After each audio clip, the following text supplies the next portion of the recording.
as we go through, so we rate ourselves 1 to 10, right? We want to make sure that that aspect is down to a 0 to 1, preferably a 0, before we say anything else. So by aspect, I mean that particular issue, that exact issue.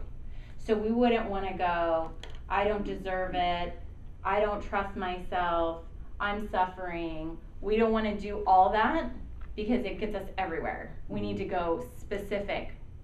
I feel like I need to suffer, I feel like I need to suffer, until we're down to a 0 preferably.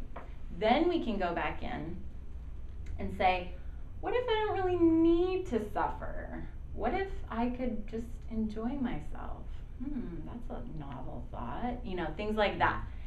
One thing that you probably know about Michelle is she gets kind of sarcastic sometimes in the session. And it's great because sometimes we need to be a little sarcastic with ourselves, because then after a while it's like, I'm such a victim, this is so hard, you know, and we kind of have to make it a little bit light sometimes.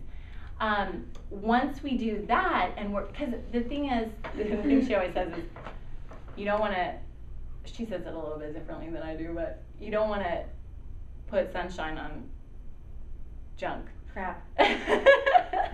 Whipped cream on shit Sunday. Okay.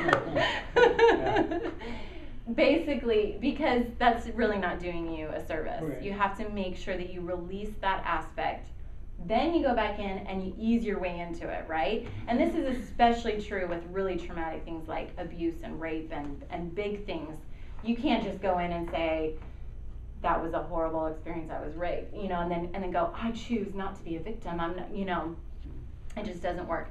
So you have to really, and sometimes obviously with those bigger issues, you have to work through it in more than one session, and to bigger things, bigger traumas, even like a car accident, there's going to be different aspects to it. I worked with someone that struggled with agoraphobia because of a car incident. It wasn't even an accident, she was stuck on the freeway, like in the middle of all the traffic, and it was really traumatizing, and it resulted in agoraphobia.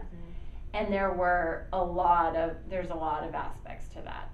So to each trauma could be 10 aspects, and you have to work through them, so, you know, with each one, get it down to a 0, release it, then go in and do the choice tapping, which is, I choose to, and then you want to say, for me, I say the opposite. I don't know if that's how you learn, but I say the opposite. Like, so if I don't deserve money, it's, I choose to feel like I completely deserve money.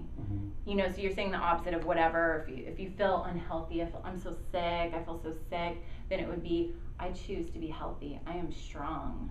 I am, you know, and then you go back in and you basically do affirmations, or you choose. So you could do the choice one and then you could do the affirmations. I kind of just fill it out and see what the person's ready for, what I'm ready for.